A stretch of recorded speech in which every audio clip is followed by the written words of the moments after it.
So, Beth, one of the reasons I wanted to have you on as a guest is you are such a stand for this truth. If you are an artist, if you are a creative, you need to make your art. And it's not an overstatement. It's not a fluffy Instagram post. It's a fact. And if you stop doing your creative work, your life is diminished. So I just want to say thank you. I want to thank you for being a stand for that and everything you do in the book, Make Your Art, and in your podcast, Mind Your Practice, and in your manifestos or pamphlets that you've written. Yeah, I think it's a fundamental truth that I've just observed in so many artists over the years of my work and the people in my life. Most of my friends are artists. I'm married to an artist. And I really see the consequences of when an artist stops making their work for any reason, for any duration of time. And it's their life quality diminishes.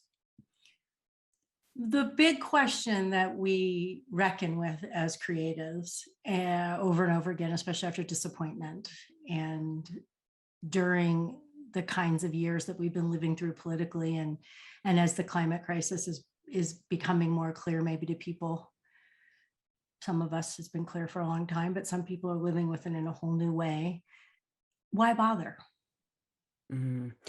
I think it starts with this sort of individualistic sense that each person just has one experience on the planet, as far as we know, as far as I know, and that might as well be a good experience as it can be. And for artists, the way an artist takes care of themselves in part is through making their work. So their life quality is going to be better, whether or not they decide to share the work with anyone. They can have a practice that's just a relationship to the self if they choose, and they will feel better, because an artist's practice is how they process their life in times. It's how you understand being alive and communicate and process emotions and experiences and thoughts.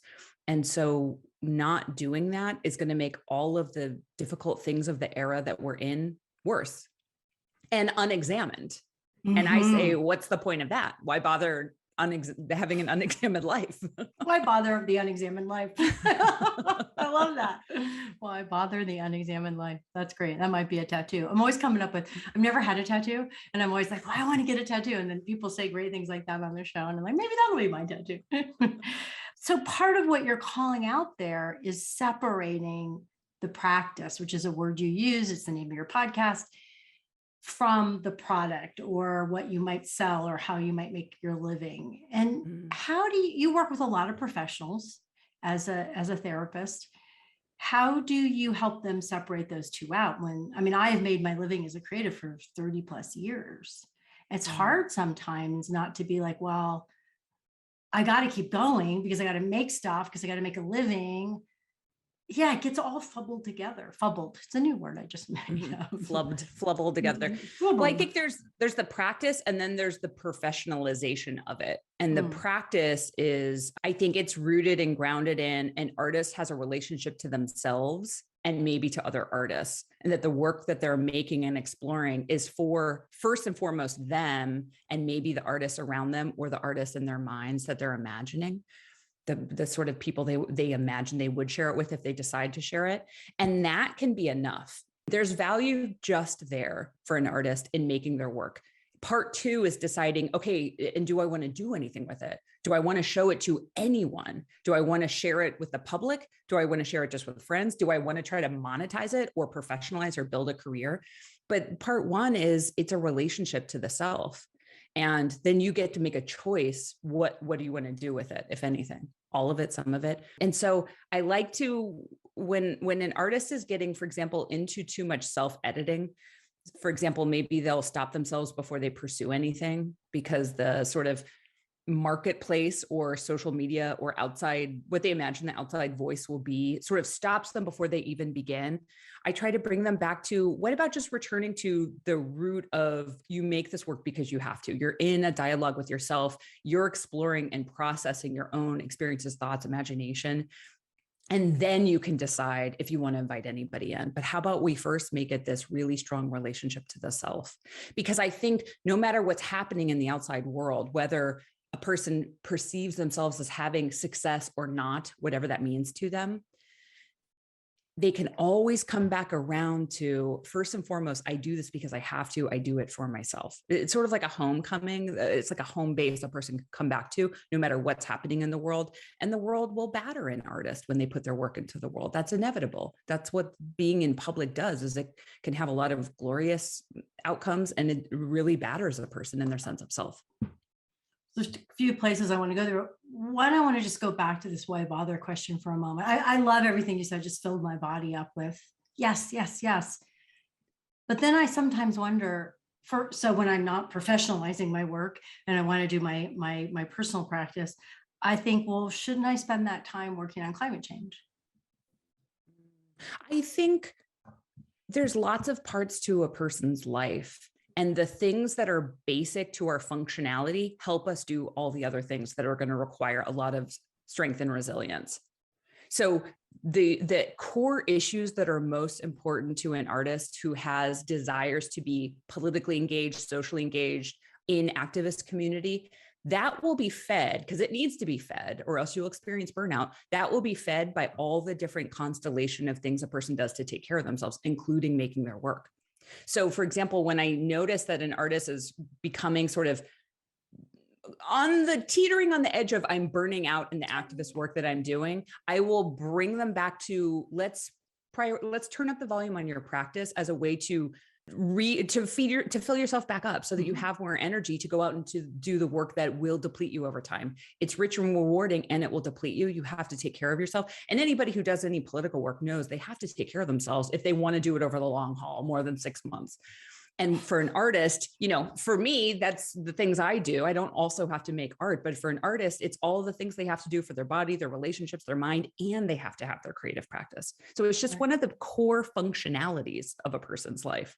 And I think that can be hard to internalize. Like, I can say it a million times, but an artist has received so many messages over the years that you get to make your work. It's a luxury. This is something you do if you have time. And they've internalized all the guilt that goes with that, it's very difficult, even though they know in their guts, when I say this fundamental truth of my practice, my understanding of artists, they tell me they feel seen and understood, but still that chattering of culture tells them, oh, no, you get to do this. It's a luxury. It's a hobby. Instead of, no, you have to drink water every day. You have to do these different things for your body and your life every day. And you have to make your work every week. You have to be engaged in a creative practice. Okay, I buy it. Done. Done. Well done. Well done. You said in an interview, as I was researching and putting together questions, that you don't think of yourself as a creative. No, I do not. I do not feel it. It's like a running joke, even in my life with my spouse. I write books as a function of my job. I may never write another one ever again. I do not have, everybody I think probably benefits from creative exploration and creative expression. I certainly have, and I'm good at a lot of it. I don't have that fundamental need.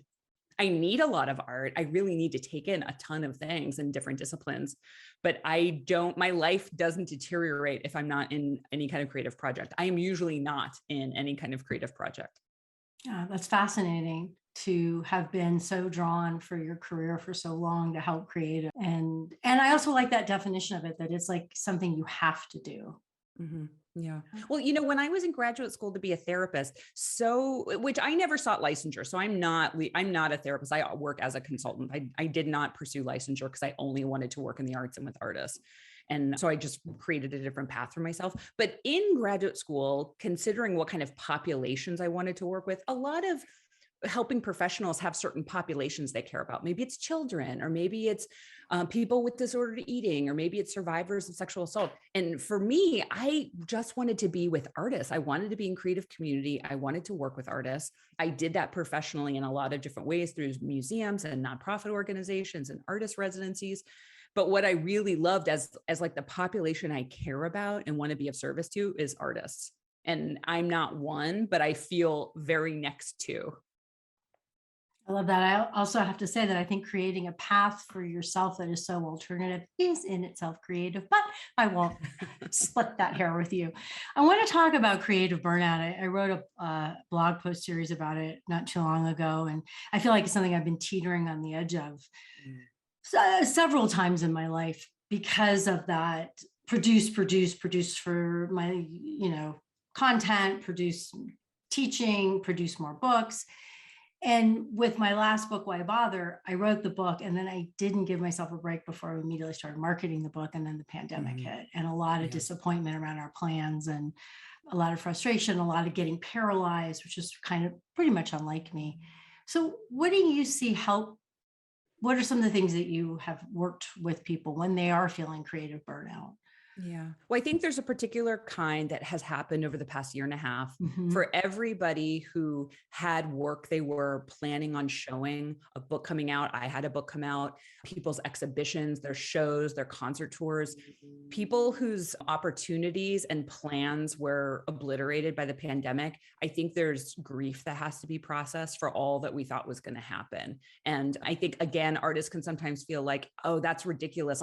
Nobody died in this circumstance. I just didn't get to go on a book tour, but it's still grief. You have people, I know from my own experience, I worked really hard on my book. I had big plans for a big book tour. I didn't get to do any of it. And I didn't even get to read it in a bookstore. Well, eventually I did one, but it was really disappointing. And for my clients who had those examples and more intensified, they have had to or will need to experience the grief of that loss, and denying it or saying, oh, it could have been worse, this bad thing happened to somebody else. I think it sort of delays the inevitable grief that has to happen. And when an artist is avoiding grief, I find they get stuck. So there's kind of a stuckness that can happen that can feel like burnout. I also think an inevitable outcome of the pandemic was people's lives getting smaller in ways that are particular to them. And one thing an artist needs, I have a belief that there's these 3 basic needs for artists: making your work, having a robust community of artists, and taking in lots of input. Well, people have not been able to, you haven't been able to have a lot of adventures and experiences. That people's landscape of new information got really limited for a very long time. And of course, then our social functioning was impacted by that. So I'll hear many artists be like, who used to perform on stage, say, I don't even feel like I want to get on stage again. I no longer remember what that feels like, or I don't want to go to an opening and see a bunch of people. I feel really reluctant to be in crowds or even a small group. It's all of this has impacted an artist's ability to take in lots of experiences. And those experiences are what then get funneled in the studio or in the practice. It's like you go out and live, and you observe, you think, you feel, you have conversations, you have adventures, you have disappointments, you have laughs, and then those come out in your work because that's where it gets processed. That's how you process everything. So if a person sort of experience gets limited very far down and tons of grief and fear is built around that, it just becomes, I think, this big stuck ball that's difficult to get around. So I think burnout and feeling stuck are a really common experience during the pandemic. And it's not a value judgment about anybody and their ability to make work again or what's going to happen. It's simply that a person's life has to get bigger in the ways that are meaningful to them again. And that may be different timelines for different people depending on their life. Yeah, I couldn't agree with you more. And I'm going to teach for the first time. And since the pandemic started, we cancel the book tour, we canceled all events, we canceled all retreats. And I'm like, dude, I said to my daughter yesterday, I said, I don't even know if I remember how to teach. Yeah, totally. And something that I've done for, 30 years. And I'm like, what am I going to do when I get in that classroom? How do I hold space for people? And yeah, there's a real detachment. And we were in Denver. I live outside about an hour from Denver. And we were in Denver the other day, and we were going by the performing center, and I'm like, play. Oh, I want to go to the opera. And my husband said, you will someday. Yeah. And I'm like, will I? It feels it doesn't feel like it's ever going to change. It feels like it's never going to be safe to go to the movies again. Yeah. Yeah. I think change is the one thing that is constant and inevitable. So things are always changing, will continue to change. And what is available will become available again. And it will, for each person, it's sort of like geography in your own life and health experiences that will impact everybody's individual timeline. But yeah, and to go to your point of, I don't remember how to do this thing. I have heard that from so many people. And I would almost bet money with you right now that within 5 minutes of being in front of a group of people, you will get so lost in the experience again, and it will all come back. Because it's all in you. It's just dormant. It's sort That's of what like I'm hoping. when you don't speak a language for a long time and then you're in the language and all these words start popping up. I think it will return. But it is really true. It's like I find myself and I know I've had this conversation with both creatives and just regular people that our lives have gotten really small, and we're almost like we've forgotten how to get out of the smallness, and we're just getting comfortable in the smallness. We thought we were going to go see my in-laws about a month or 6 weeks ago, and then we decided not to go because of the variant. Maybe this is a little bit longer ago now. And before that, so we made sure that we weren't going to be around any people. We weren't going to go to any outdoor parties or anything. And I found myself going, oh, I don't really even care. I'm just going to stay home and watch Ted Lasso. It's fine. Right. Yeah. Yeah. And that's just, we became numb to disappointment and wanting things because that's a survival strategy. It's like, great. Our brains did a great job. That was a lot of grief and disappointment. And so a survival mechanism is like numbness kicks in, a disinterest, like, oh, okay, whatever. This is just the normal thing, because it's easier to feel that than to feel the longing, the missing, the disappointment. I think that sort of like layer of numbness will get pierced through, and you'll locate that desire and that excitement and that longing again. Oh, I'm going to hold you to return of that. the full human experience of emotions will come back to us. Right. I hope so. It's very interesting. When I'm observing it, it's interesting. When I feel caught by it or drained by it, it's not so interesting.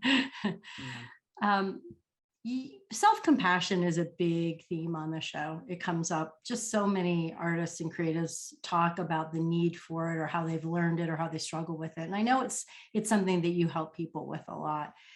Is there any particular take that you have on self-compassion for creatives that you found to be effective for that way that we can brutalize ourselves? Yeah. Well, I think first, just naming that it's worth learning a different narrative playing in your head. It's worth it, because if I thought that berating oneself and being a really mean-spirited boss or coach or something on the inside, if that worked and was sustainable, then okay, I'd say let's do that. But it just doesn't work. No, the science is clear. I'm a very practical person, and I really like to look for, well, what seems to work and what doesn't, and having the locus of motivation be, you're a piece of shit, so you better go do something. It doesn't last very long. Like, berating ourselves might get us to some short deadline because we have to get there, but it's not sustainable, and it's just profoundly mean. And so talk about why bother, like, why bother have a life where you just feel like shit all the time, where you just, being in your interior is just cruelty. I don't want that. I feel like we have to go through that and then unlearn it the older and older and older we get. And I just want more people to get there faster. So first of all, it doesn't work. So why not learn a different thing? And I really like to ask artists to consider how to build a strategy so that your source of motivation is not fear or punishment or berating, but this, like, I get to do this thing because it's what is most meaningful to me. This is a spiritual expression of me every time I'm in any kind of creative practice. And I get to do that because my life matters to me, and having the full expression of myself is good because I'm the only person I'm going to be. I'm going to be with me more than anybody else on the planet in this lifetime. So why not have that be a good experience and not punishing? Oh, it's beautiful. And so true. I mean, I was one of the things in the Why Bother book that was from a story that somebody sent me. And that was her art was so beautiful because she just came to realize I make art because I matter. And that's really the bedrock we have to find again and again. Right. I mean, that's like the arc of a lifetime, right? The emotional arc of a lifetime, going from I don't matter to maybe I do to, okay, I matter. My life matters to me because it's the only one I will have. Yeah, it is. And it's so astonishing. That's so astonishing. Let me finish my sentence. So astonishing how hard that is for so many of us, given the world and the trauma we go through and the messages we get about ourselves. I want to go back when we were talking about sharing work. One of the things that I see a lot, and I work with creatives in general at the Oasis, and then I work with writers more specifically. And I see a lot of the women, I work exclusively with women who come, or people who identify as women, who come to me are really afraid, terrified. Sometimes it takes me decades to help them get to the point where they will share their work. Do you find that in your practice as well? I think almost all of the clients I've ever worked with have had moments or ongoing fear of taking up space, of sharing themselves, whether it's publicly over the internet for all those reasons, or to people who they think are more skilled and talented than them, or people who they feel will judge them. Yeah, I think it's a really normal human experience that comes up for artists, is the fear of sharing one's work, the desire and the fear both kind of battling inside of oneself. What do you find helps to at least own the desire to share? Yeah. Well, I think coming back around to this, your work is a way that you communicate something of you, who you are, and that's a vulnerable thing.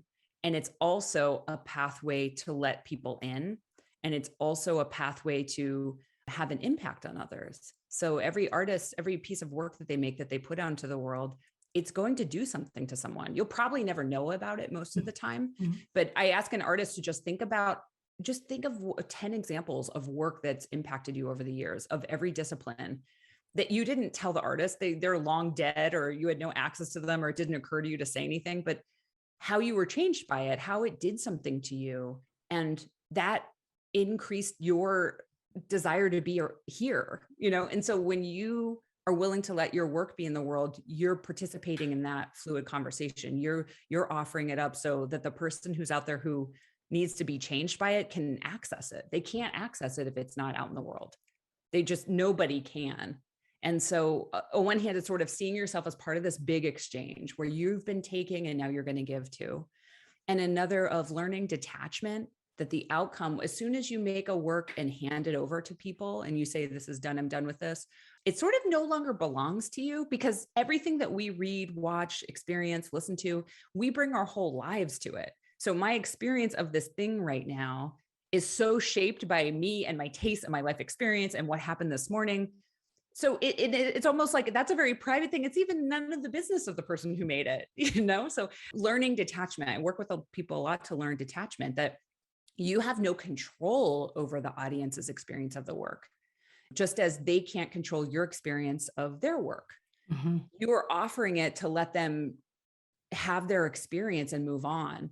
And that will include, it'll be a bell curve. There will be a few moments of people who are radically changed for the better and want to tell you about it. There'll be a few people who are like, this sucks, I hate it, stop forever. And then everyone else has a good experience and you never hear about it. Yeah.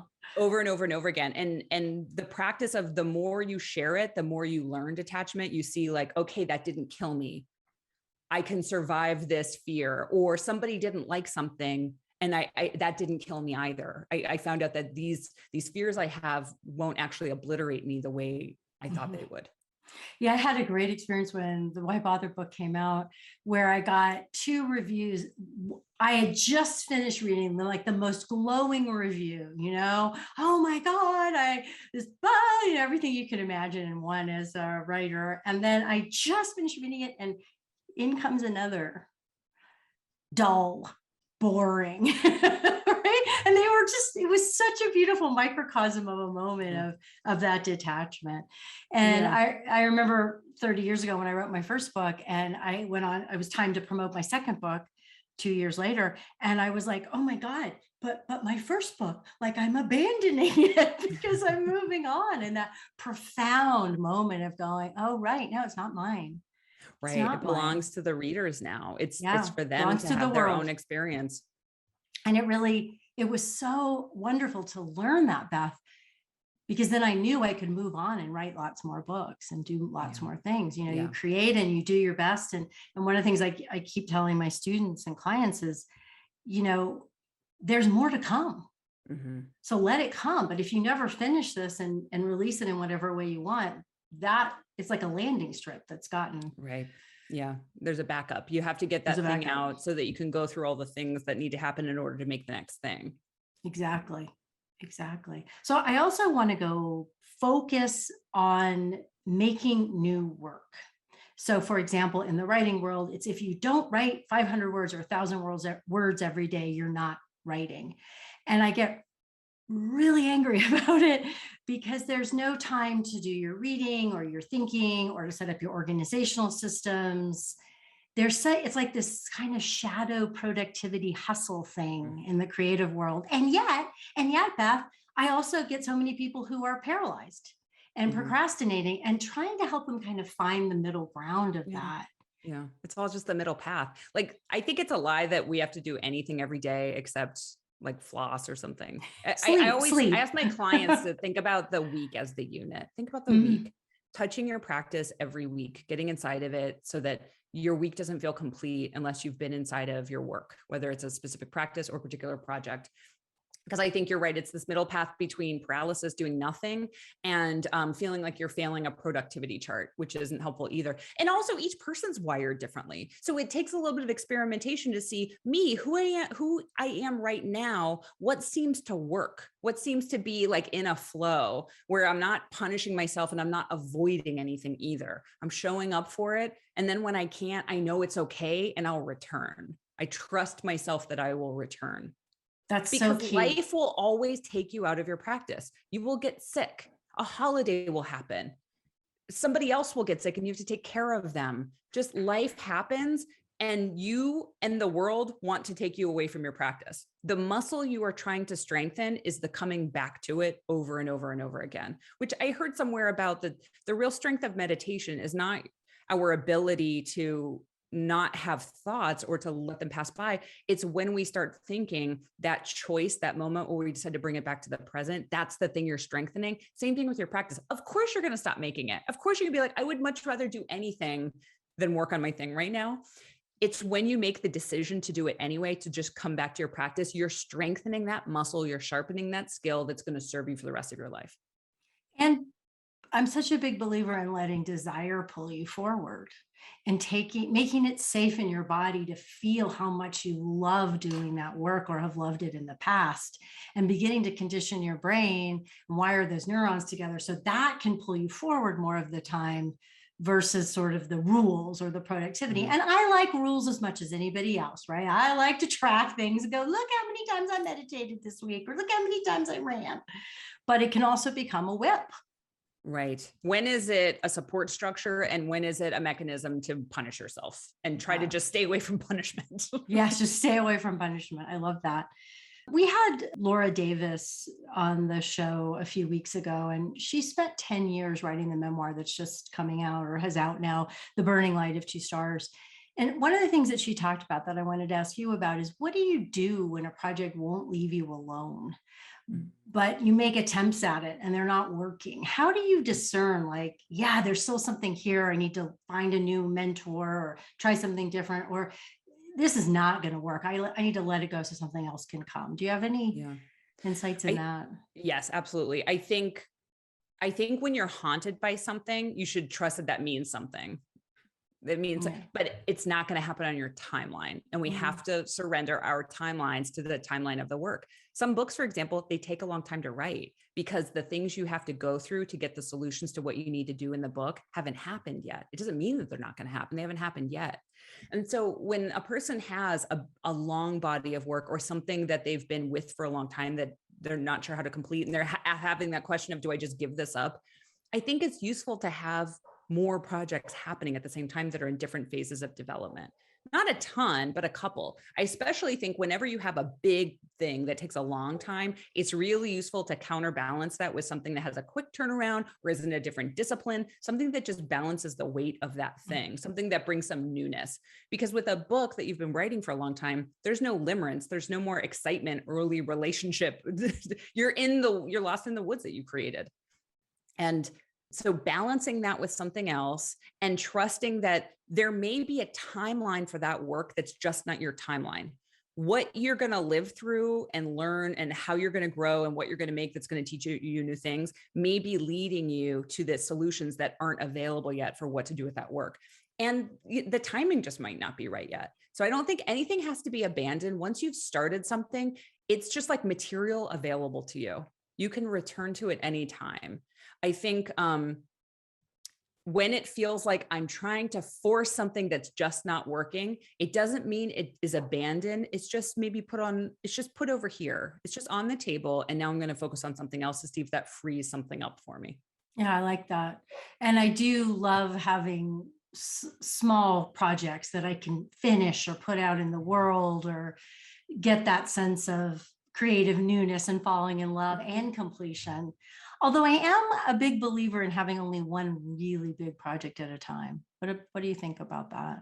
I think everybody's different. I think some people are very sort of project monogamous, and their big project has to be one thing, they complete it and then they start the next. And others are wired such that they want a few different things happening, or the nature of their creative industry is such that if this goes, I'm going over here, but if this goes, I'm going over here. It's just, and I've known writers who will have multiple books happening at the same time at very different levels of development.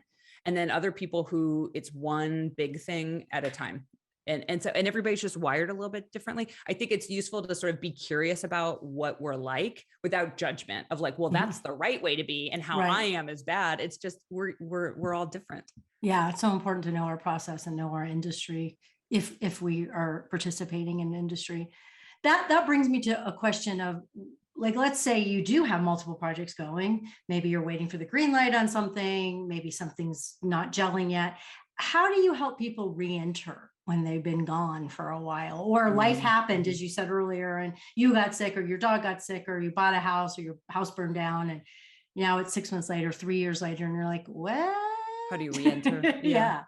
I think you start by just sort of turning the lights back on. And by that, I mean re-entering everything you'd already created without expectation of, and I'm adding to it or I'm editing it, but just letting the world that you were creating in the writing or in the paintings or whatever the body of work is, just letting yourself back into that universe and letting it start to absorb back into your subconscious.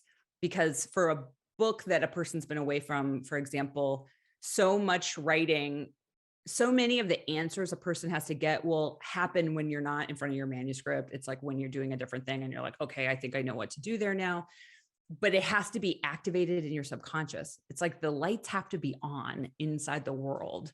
So just when you're re-entering something, you don't know where to begin, give yourself a couple of weeks of, I'm just looking, I'm just reading.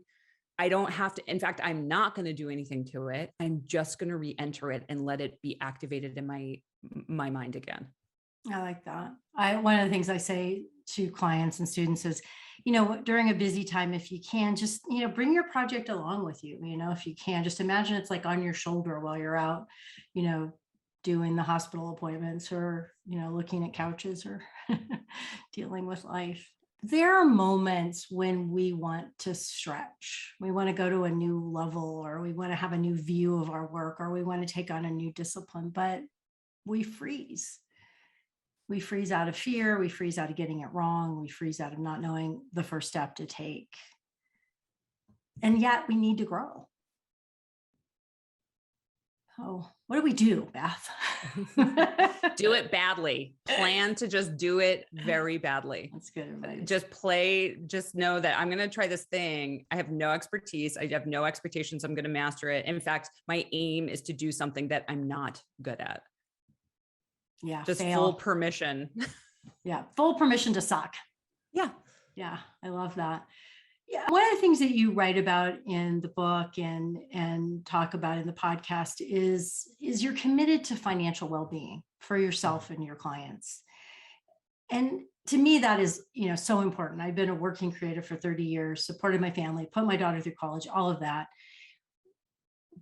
And yet it's so difficult in this life to have either a creative practice in addition to the rest of life, or to make a living as a creative. Mm-hmm. And I know you've helped people a lot with grants and residencies, and that's been both part of your work and something you consult on. Yeah, I mean, I don't even know what question to ask. Like, how do we have a robust and productive and healthy creative life and a decent financial life as creatives? Yeah. I mean, probably for most people, they won't. That's the reality. We live in economic inequity, like we have to be honest about we don't have control over the grandparents we were born to. We're just born into the circumstances we're born into. And we live in a mythology of bootstrapism where you can just work your way up and make lots of money. And that doesn't actually account for any of the systemic inequity that we live in. So when I talk about financial literacy and financial well-being with artists, I think of it as two pools of work. And one is the emotional, behavioral, and psychological response to money, because money is very emotional. And the other is financial literacy, like actually learning skill building around money. And they're distinct things and they have to happen at the same time. But I think the artist quadratic formula is my art plus making a living equals what the fuck? That is like the question. And that's the question almost all of them bring to me. I mean, some people come to me and they have unearned income through, an insurance through a tragic death in their life or through a family inheritance or a trust fund. I've had those clients too, and they have their own particular needs and anxieties. But for all of the clients who have to earn money to live, it's a ongoing riddle that we're trying to solve of, okay, so right now, who and where you are, what's a good way for you to make money that either neutrally or positively interacts with your practice? We're just trying to stay away from negatively impacts your practice.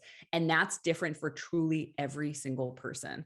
In the world of paid work, whether it's related to their practice or their creative skills or completely detached, I've had clients do everything you can imagine when it comes to paid work. And what works for one person doesn't work for another person. So for all of my clients, we're trying to understand, so what's true for you in your life, your family, the economic reality you were born into that you find yourself in now, what's happening in your practice, what kinds of paid work you do and don't do, and what seems to interact your practice, what seems like it could be monetized and built into an income stream, and what needs to be protected from that. All of those questions are different for each person. And I think it has to be a really like sort of personally derived set of answers that also then will change. Because then a person will be like, well, now I want to have a baby, or I got divorced, or I am tired of living with roommates. I need to live on my own. I need to make more money, or I have no money in retirement. So this equation changes as we get older too. But it's complex and emotional because money is so complex and emotional. Yeah. And unequal. And I love how you said, and I have to add, I forgot to say that you all artists are the only class of worker. You're the only group of workers who work jobs in order to make your work. So you're also a distinct kind of worker in the world that other workers won't find legible. Like, for example, another thing about me not being an artist, when I'm done with work, I'm not then doing my work. I'm doing other things, and some of those are labor, but I'm not doing the work I really want to do and need to do in the world. And living with a writer and painter for the past 15 years, and my wife, I see she works, she has her paid job during the day and always has, and those have been different jobs. And then she would write and paint after work or on the weekends. And that just makes also you as a class of workers so distinct from the rest of the workers. And how you think about what you do for work and whether it drains you or leaves you the time. Or I remember when I first got out of film school and I thought, well, I got a job as a reader. So I read screenplays and books for a big talent agency. And I thought, well, this is perfect. I'll read all day. It'll help my writing. Oh my God. No, you read all day and you wrote book reports. And then you were like, the last thing I want to do now is write. Right. Yeah. Yeah. And that's so true for so many jobs that an artist thinks, well, this is the thing I should do. Yeah. Teaching, for example, I have so many clients who go in or out of academia because they think that will be the solution. And for some people, that's great. And for other artists, they will never make anything as long as they're teaching. It's just what works for one person won't work for the next one. Yeah, I know that to be true as well. And I loved also that you said when you're thinking about monetizing your work, there's some things that shouldn't be monetized or they're not ready to be monetized. They need to be over here protected. And we don't acknowledge that enough in our world. We don't acknowledge that there's things that are, you're making them for you, or they're too tender, or they're not developed enough. Yeah. Yeah. And I think having a portion of one's practice, especially for my clients who derive all or most of their income from their work, I think it's really useful to have a corner of their practice that's not touching that. Maybe it never will, but it definitely isn't right now. To have a corner of their practice that can be just more privately held. Yeah, I found that really important. I have a hard time doing it, but I found it to be really important, and kind of relates to that creative burnout question for me. When I'm not making stuff that's just for me and not to share, to help others. You talked about one of the three things that you think artists need, and one of them is a community. How do you know that you're in a positive community? I think if you look around and you have a lot of artists in your life who want good things for themselves and you, that when somebody succeeds, everyone's like, that's awesome. Even if they have a pang of, oh, why not me? But that ultimately they understand that, when one person does better, we can all do better. But that a community, the community is the biggest resource an artist can have. Your creative community, not just anyone, but a healthy community of people who want good things for themselves and each other, is the richest resource a person can have, because everything can be found in that community. And how do you foster a community like that? We have to activate it. You have to actively participate. So how do relationships happen? We have to put something into them. We have to actually participate and show up and be in relationship to one another. So it doesn't happen purely online, I don't think, sadly. And it doesn't happen passively. It means feeding relationships, seeking out and feeding relationships. And I also think showing up for each other. Like, I try to be really practical, like, like your book came out, I make sure I go review it. You launched this podcast, and, not that I lie or anything, but to just be like, yeah, I'm really there for you in a practical way, share your work. Did you read Bad Art Friend? No, but I read the cut article about Bad Art Friend. Please don't read Bad Art Friend. It is the opposite. I'm starting to tell my husband about it in the car. He's like, please stop. I do not want to know anything about that. I'm like, hey, it's really strange that someone would have written such a long article about something so inconsequential and mean, and very opposite of what you're talking about with good community. Yeah, I know it was scintillating, but then I went on Instagram and bragged about how I also only have one kidney, but my other kidney died. I didn't donate it, but I do like to brag about that. A little bit different. What's the biggest challenge that you're seeing your clients face right now? I know that's kind of a cookie cutter question. I don't know if there's one thing. I think everybody has their cocktail of challenges. I think the transition to what's the next phase of my working life going to be, both in money making and in my art making. We're always changing, but we so rarely have like big group change happening at the same time foist upon us. And so I find that a lot of my clients are sort of have been checking in with like, who am I now? How do I want to work, and on what and why? And what wasn't working that now, because it had to change, gets to continue to change? Who do I want in my life? How do I want to spend my time? What really matters to me about my practice? I think those questions are really up for people. Certainly continued questions of what's going to happen with my work in the next year and a half. Will I actually go on this tour? Will this exhibition happen? Will that gallery still be open? There's the impermanence and fragility of our systems have been writ so large and clear across our faces and foreheads that I think a lot of my clients the precarity is unquestionable.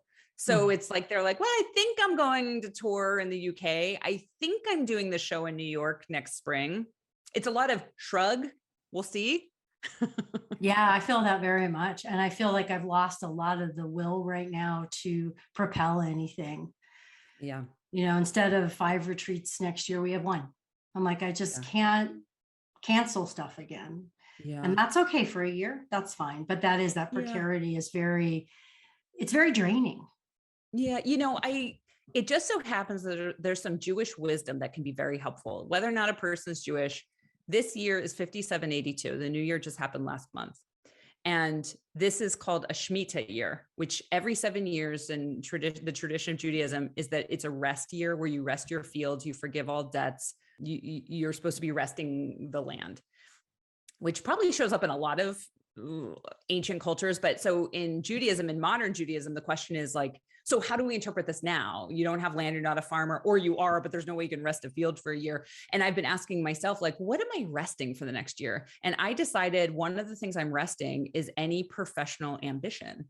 I am not going to strive. I have a job. It's really great. I consult with artists all day. I love doing that. I'm very fortunate that I have that. I have this subscription-based homework club thing going on. And I just decided I as a Capricorn, I've always been like looking to what's my next mountain to climb. And that answer has always been professional. And I realized like, I think it has to be a spiritual mountain to climb. And in order to do that, I have to rest professional ambition. So I am taking the next year, the next Jewish year, 5782, to sort of rest ambition. And so for people who also feel like that's ringing true for you, you could take the Shemitah year to rest anything that feels like it needs a rest so that something else can grow. Right. I can't, you're singing my song. It's exactly what I've discovered. I'm older than you are though. So there's some other, considerations in terms of what happens to ambition as you age. Yeah. I'm emotionally older than everyone. Like psychically, it's just, you're old. I'm extremely old, always have been. But yeah, so I think it's useful to ask ourselves what needs to be rested so that something else can get bigger. And yeah, I'm really excited to have no professional striving for the next year. It does feel really good. It does feel really good for me too. So I'd like to ask everybody this last question. What would you like to learn next? What would I like to learn next? Well, I'm in it. So I can say what I am learning, which is I'm about to go to Mexico, to some parts of Mexico I've never been before. And so I'm doing a deep dive into Mexican history and studying Spanish. I do this every time. This is my favorite part of traveling abroad is I do like a language study and I read a ton of books about the place. And so I started with understanding the Spanish conquest through the point of view of the Aztec Empire. And I'm just going up to current day. So what I'm studying is the history of Mexico, and it is electrifying. Oh, that's fantastic. My husband lived in Mexico and worked in Mexico for many years and taught Mexican history. So, oh, wow. Yeah. So I get little tastes of that here and there, and it is fascinating and electrifying. And I also love not the language part because I struggle with language because I'm dyslexic, but I love the reading and the researching and finding things before I go to a place. That's fantastic. It has been such a rich and practical conversation. People are going to love this. I'm so grateful for your time. Thank you so much for all the work you do in the world and for having me today. And is there anything in particular you'd like people to know about is it the Homework Club? Mm-hmm. So I have 2 books. My new book came out this year. It's called Make Your Art No Matter What. And fantastic.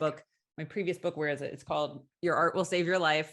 And then I have a subscription-based structural support for artists called Homework Club. And it's monthly homework and workshops and accountability pods. Very cool. Wonderful. Thank you so much. Yeah, thank you.